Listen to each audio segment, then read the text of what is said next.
Good morning बच्चों। हम लोग परिमेय संख्याएं पढ़ रहे थे। परिमेय संख्या का हम लोगों का चैप्टर चल रहा था वन बी। और पिछले कुछ दिनों से हम लोगों की पढ़ाई स्टॉप कर दी गई थी। अब फिर से जो है स्टार्ट हो रही है। वन बी का फोर्थ क्वेश्चन है, निम्नांकित परिमेय संख्या को संख्या रेखा पर निरूपित कीजिए। अब ये परिमेय संख्याएं दी गई हैं 3/4, 3/5, 5/8, 3/16। इनको संख्या रेखा पर निरूपित करना है। ठीक है, तो इस सम को समझने से पहले हम कुछ पिछली चीज़ें जान लेते हैं कि क्या होती हैं। तो परिमेय संख्या क्या होती है पहले हम ये जानेंगे, क्योंकि आप छुट्टियों में भूल गए होंगे।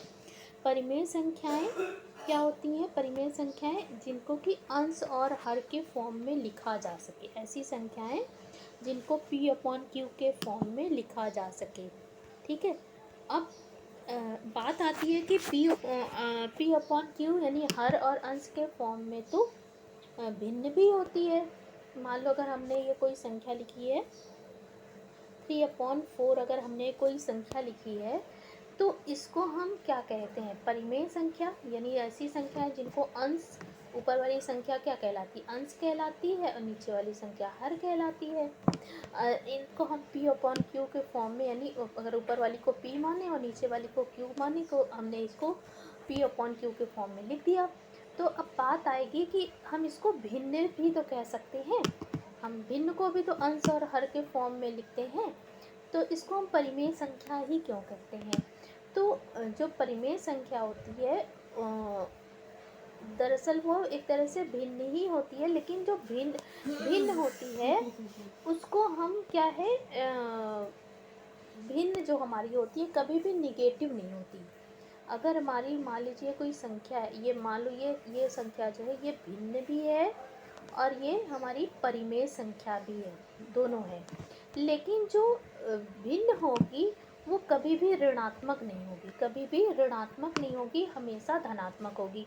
लेकिन परिमेय संख्या के साथ क्या है, परिमेय संख्या ऋणात्मक भी हो सकती है और धनात्मक भी हो सकती है। मतलब ये 3/4 है, तो इसकी जगह -3/4 भी एक, अगर मान लीजिए कोई संख्या है, तो ये परिमेय संख्या तो होगी लेकिन भिन्न नहीं होगी। क्या होगी? भिन्न नहीं होगी।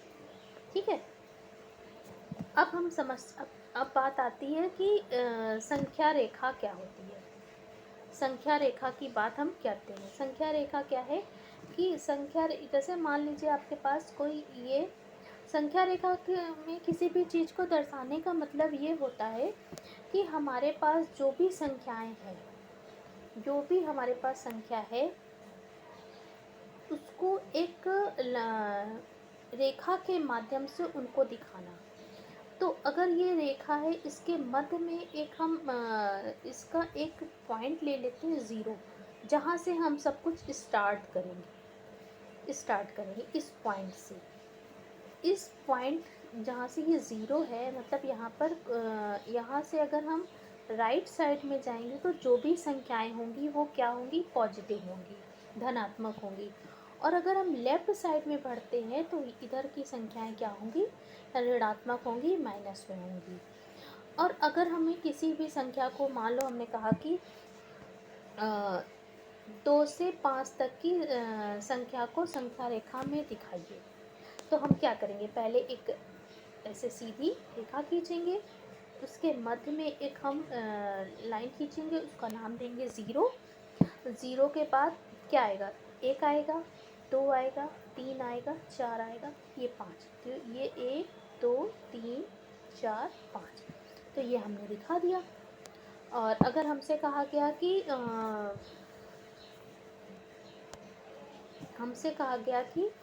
-2 से +2 तक की संख्याओं को संख्या रेखा पर निरूपित कीजिए।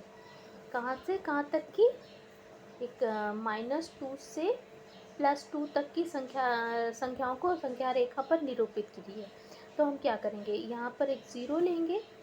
अब हमने बताया कि राइट साइड में जो भी संख्याएं होंगी वो धनात्मक होंगी और लेफ्ट साइड में जो भी संख्याएं होंगी वो ऋणात्मक होंगी। ठीक है, तो 0, फिर इधर 1 2 3 4 5, ये 1 2 3 4 5 और 0 से कम क्या आएगा? 0 से कम पहले -1, फिर -2, -3 भी हो सकता है।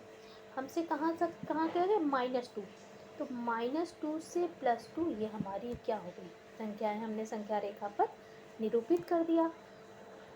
अब हमसे कहा गया है कि हमको एक भिन्न वाली संख्या दी गई है। क्या दी गई है? भिन्न संख्या। पहले हम किसी भी चीज़ को अगर मान लीजिए अगर हमसे 3/4 कहा गया है, हमसे कहा गया 3/4, तो 3/4 को हम कैसे लिखेंगे? क्या है 3/4? क्या कितनी संख्या है? इसका मान कितना है? ये हमें समझना पड़ेगा। पहले हम मोटा मोटा समझाते हैं आपको कि ये 3/4 होता क्या है। 3/4 को हम कितने मान के लिए हम 3/4 लिखते हैं? मान लीजिए हमारे पास एक एप्पल है और इस एप्पल को हमसे कहा गया कि 4 लोगों में बराबर बराबर बांट दीजिए। एक एप्पल दिया गया और कहा गया इसे 4 लोगों में बराबर बराबर बांट दीजिए। बराबर बांटो, इसको बांट दो कहा गया। तो क्या करोगे? तुम एक चाकू लोगे, इस चाकू से इसके क्या करोगे? 4 पोर्शन करोगे। 4 भागों में इसको पहले 20 से काटोगे, फिर हर एक पोर्शन को 2 भाग में बांट दोगे। तो अब हमसे कहा गया कि इसका जो एक पोर्शन है इसका मैथमेटिकली वैल्यू क्या होगी?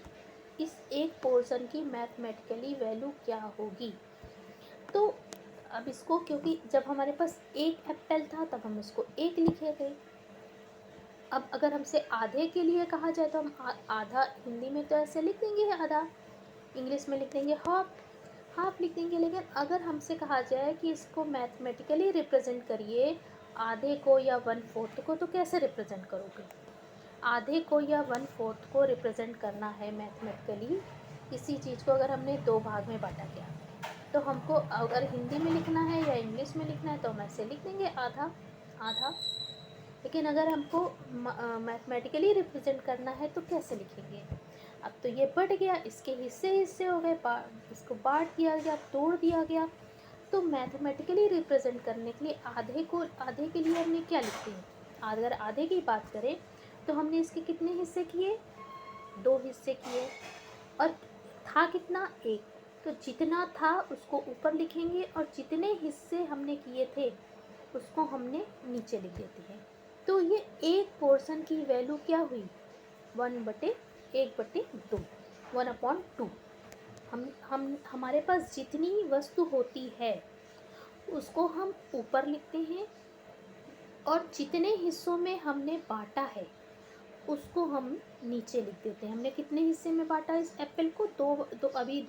इसके पहले हमने 4 किया था, लेकिन अभी हम आपको बता रहे हैं 2 हिस्सों में इसको बांट रहे हैं, तो उस वैल्यू को हमने नीचे लिख दिया, यानी 1/2। तो ये 1/2 इतने पोर्शन की वैल्यू हुई। ये पोर्शन तुम्हारा कितना है? 1/2। और ये पोर्शन भी तुम्हारा 1/2। इसी तरह अगर हमारे पास एक एप्पल है, अगर हमसे कहा जाए 4 हिस्सों में बांटिए, 4 हिस्से में बांट दिया, तो इस कितने हिस्से में बांटा? 4 हिस्से में बांटा। तो एक भाग की वैल्यू कितनी होगी? 1/4। इस एक भाग की वैल्यू भी 1/4, इस भी एक भाग की वैल्यू 1/4 और इसकी भी 1/4, 1/4, 1/4, 1/4।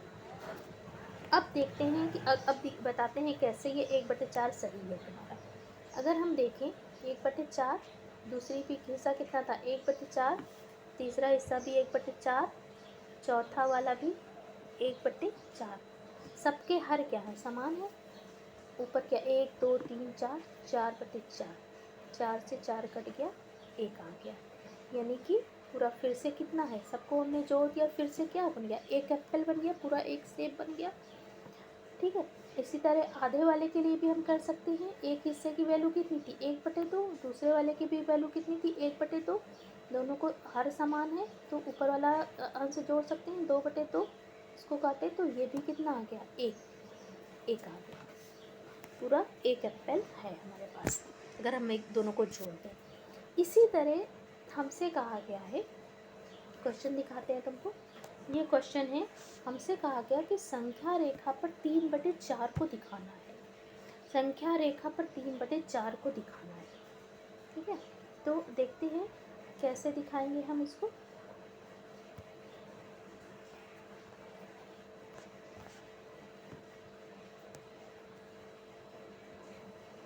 ये अगर आपके पास एक संख्या रेखा है,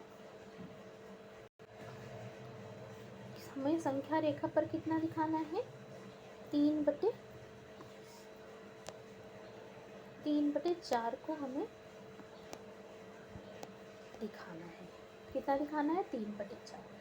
तो हमने क्या दिखाया था, संख्या रेखा में हमने क्या दिखाया था कि अगर हमारे पास ये 0 है तो यहाँ से यहाँ तक 1 मान लेंगे। थोड़ा और बड़ा बनाते हैं।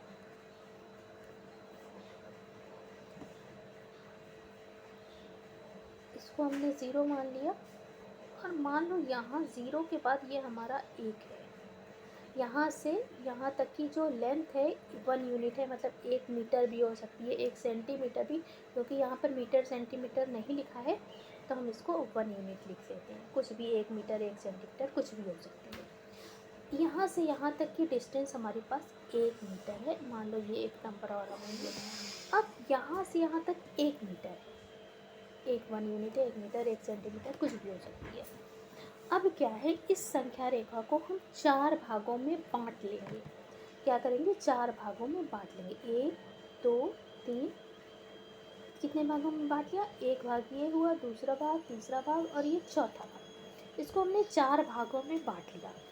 यहाँ से यहाँ तक, क्योंकि हमारे पास पूरी कितनी लेंथ थी, 1 मीटर, मान लो 1 मीटर थी, तो यहाँ से यहाँ तक की वैल्यू कितनी हुई। अभी जैसे कि मैंने एप्पल को बांटा था, उसी तरह अब तुम क्या करियो, एक रेखा को, एक सेंटीमीटर या 1 मीटर की जो रेखा है उसको हम 4 बराबर भागों में बांटे हैं।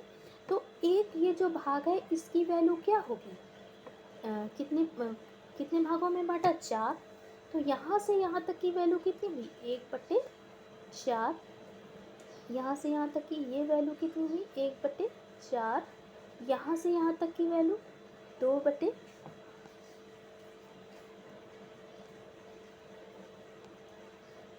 ये है। तो ये हमारी रेखा थी, 1 2 ये पूरी यहाँ तक मान ली थी। तो ये एक पोर्शन की वैल्यू कितनी हुई, 1/4। और यहाँ से यहाँ तक की वैल्यू 2/4। यहाँ से यहाँ तक की वैल्यू 3/4। यहाँ से यहाँ तक की वैल्यू 4/4 यानी 1। तो हमसे कितना कहा गया है, 3/4। तो ये हमने संख्या रेखा में दिखा दिया 3/4। ठीक है, तो समझ में आया होगा। एक और एग्जाम्पल लेते हैं। मान लो हमसे कहा गया कि 3/5 को संख्या रेखा में निरूपित कीजिए, 3/5 को। तो अब हमसे एक रेखा को कितने भागों में बांटने के लिए कह रहा है, 5 बराबर भागों में, क्योंकि नीचे क्या था, 3/5 था। 3/5 था, यानी हमने संख्या रेखा को कितने भागों में बांटा, 5। 1 2 3, ये 1 2 3 4 5, 5 बराबर भागों में बांट दिया। तो एक पोर्शन की वैल्यू कितनी हुई, 1/5। दूसरे पोर्शन की वैल्यू यहाँ से यहाँ तक अगर हम ये देखें तो ये 2/5। यहाँ से यहाँ तक की वैल्यू 3/5। तो यहाँ से यहाँ तक हमसे कहा गया, तो ये कितनी हो गई, 3/5। इसी तरह हम हर वाली संख्या को देखेंगे कि हर वाली संख्या को देखकर हम समझ जाएंगे कि हमसे उस रेखा को कितने बराबर भागों में बांटने के लिए बोला है। ठीक है, तो अब नेक्स्ट 2 क्वेश्चन है, उसको आप अपने से ट्राई करिएगा।